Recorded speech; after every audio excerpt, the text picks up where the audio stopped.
Praise the lord. ప్రభునందు ప్రియమైన సహోదర సహోదరులందరికీ నా హృదయపూర్వక వందనాలు తెలియజేస్తున్నాను. మీ అందరు బాగున్నారా? మీరందరూ బాగుండాలని నా అనుదిన ప్రార్థనలు నేను జ్ఞాపకం చేసుకుంటున్నాను. మీ యొక్క ప్రార్థన విన్నపములను కామెంట్ రూపంలో తెలియజేయగలరు. మీకు కనుక ఈ ఆత్మీయ సందేశం ఆత్మీయంగా బలపరచబడినట్లయితే మీ ఆత్మీయానికి షేర్ చేయండి, ఈ వీడియోని లైక్ చేయండి, మన ఛానల్ని సబ్స్క్రైబ్ చేయండి. ఈరోజు మీ కొరకు దేవుని వాగ్దానం యెహోషువ గ్రంథము 10వ అధ్యాయము 8వ వచనం. వారిలో ఎవడును మీ ఎదుట నిలవడు. ఆమె దేవుడు ఈరోజు గొప్ప వాగ్దానంతో మనతో మాట్లాడతాడు. ఈ వాగ్దానాన్ని దేవుడు ఆనాడు యెహోషువతో చేశాడు. తను కనాను ప్రయాణంలో ఉండగా తన గమ్యస్థానానికి చేరుకుని ఆ ప్రయాణంలో అనేకమైన వ్యతిరేకాలు, అనేకమైన ఆటంకాలు తన జీవితంలో ఎదుర్కొన్నాడు.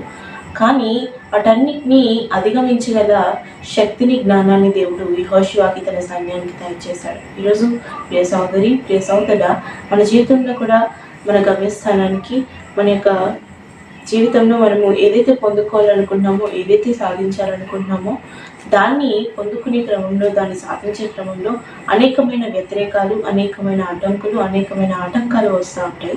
అలాంటి సందర్భంలో మనం దేవునిపైన ఆధారపడి ఆయన నీతిని ఆధారం చేసుకొని ఆయన ఆజ్ఞానుసారంగా మనం నడుచుకున్నట్లయితే మనకి ఏదైతే వ్యతిరేకతలు, ఏదైతే ఆటంకాలు వస్తున్నాయో వాటన్నిటిని అధిగమించగల శక్తిని, జ్ఞానాన్ని దేవుడు మనకు అనుగ్రహిస్తాడు.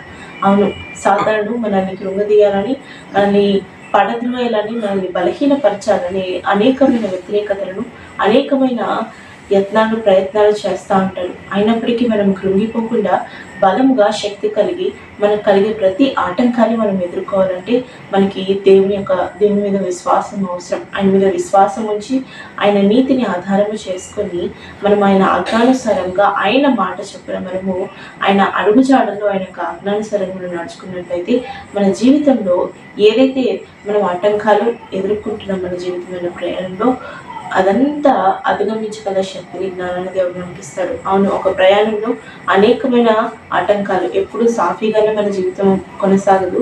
అనేకమైన ఆటంకాలు, అనేకమైన ఎత్తులు పల్లాలు మనం ఎదుర్కోవాల్సి వస్తుంది. అలాంటి సందర్భంలో ఎత్తులు పల్లాలు వచ్చాయని, ఏదో అడ్డంకులు వచ్చాయని మనం ఆగిపోకుండా దేవుని మీద విశ్వాసం నుంచి ముందుకు వెళ్ళిపోతే దేవుడు మన యొక్క విశ్వాసానికి ఆధారంగా మన జీవితంలో గొప్ప కార్యాలు, మనం ఏదైతే పొందుకోవాలనుకుంటున్నామో, సాధించాలనుకుంటున్నామో వాటన్నిటిని సాధించగల శక్తిని, జ్ఞానాన్ని దేవుడు మనకు అనుగ్రహిస్తాడు.